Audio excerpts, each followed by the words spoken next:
Science का ये प्रश्न है और गति चैप्टर से है, ठीक है। बाकी आप थंबनेल में देख चुके होंगे, पूरा डिटेल लिखा हुआ है। तो प्रश्न हम पढ़ते हैं। लिखा हुआ है कोई रेलगाड़ी 90 किलोमीटर पर आवर की चाल से चल रही है, ठीक है, सिंपल है। ब्रेक लगाए जाने पर वह -0.5 मीटर पर सेकेंड स्क्वायर का एक समान त्वरण उत्पन्न करती है। जब ब्रेक लगाया जाता है तो उस पर इतना त्वरण उत्पन्न होता है, ठीक है। और कहा जा रहा है कि रेलगाड़ी विरामावस्था में आने के पहले कितनी दूरी तय कर चुकी होगी, ये हमें बताना है, ठीक है।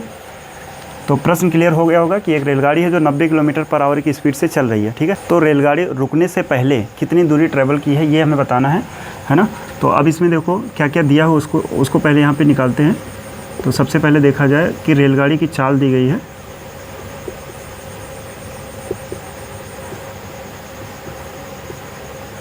और यही इसकी प्रारंभिक चाल भी होगी, है ना, क्योंकि बताया गया कोई रेलगाड़ी इस चाल से चल रही है, प्रारंभ में यही है ना। तो यहाँ से हमने इसको यू लिख दिया और ये दिया है 90 किलोमीटर पर आवर।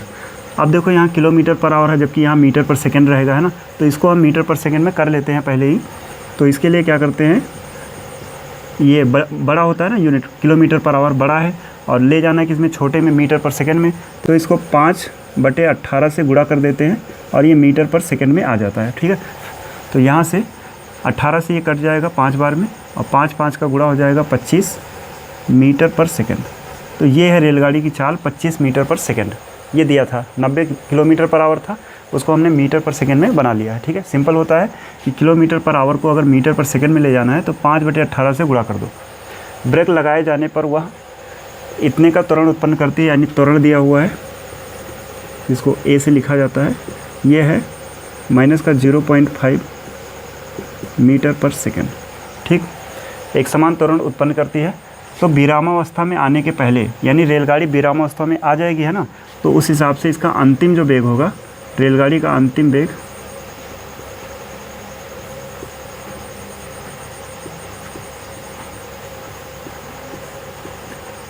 जिसको v लिखेंगे वो हो जाएगा 0 मीटर पर सेकंड, ठीक ना।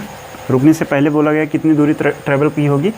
और अब दूरी निकालना, दूरी के फार्मूला एस हमें पता है ना, ये निकालना। तो एस = फार्मूला है ut + ½ at², ठीक। इसमें वैल्यू पुट किया जाए तो u यहाँ पे u 25 और टाइम देखा जाए, इसमें टाइम का तो अभी यहाँ पे आइडिया ही नहीं है ना, तो टाइम पहले निकालते हैं। और टाइम निकालने के लिए पहला फार्मूला गति का लगेगा जो होता है v = u + at। इससे हम टाइम निकालेंगे।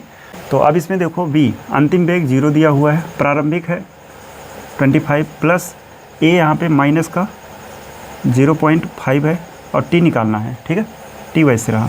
अब यहाँ से इस पूरे को अगर इधर ले आया जाए तो प्लस में हो जाएगा 0.5t और इधर पहले से है 25।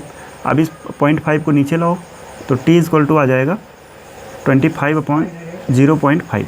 पॉइंट हटाना है तो ऊपर एक 0 बढ़ाना पड़ेगा, है ना। तो ये हम हटा देते हैं, यहाँ से एक 0 बढ़ा दिए।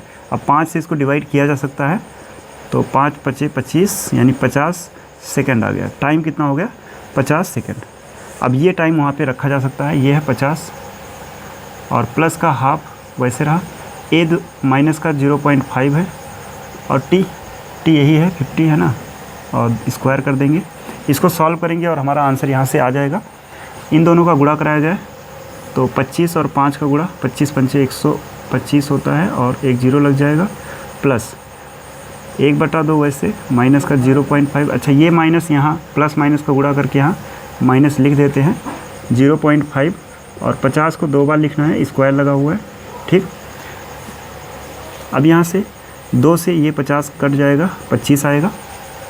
तो ये रहा 1250 माइनस, अब इन सब का गुणा कराना है तो 25 और 5 का अगर गुणा कराया जाए तो ये बनेगा 25×5 = 125 और एक अंक बाद दशमलव लग जाएगा।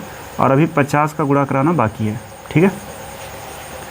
तो अब यहाँ से देखा जाए तो 1250 वैसे रहा, माइनस इन दोनों का गुणा करना है। अब देखो दशमलव एक अंक बाद लगा, यहाँ एक 10 है तो 10 क्या करेगा, इस दशमलव को हटा देगा, यानी अब बचा क्या 125 और 5। 125 का 5 में गुणा कर देंगे तो 5 से 25 5 125 और एक 625 हो जाएगा ये। और यहाँ से 1250 में से जब 625 घटाएंगे तो ये बचेगा 625 और मीटर, ये इसका आंसर होगा।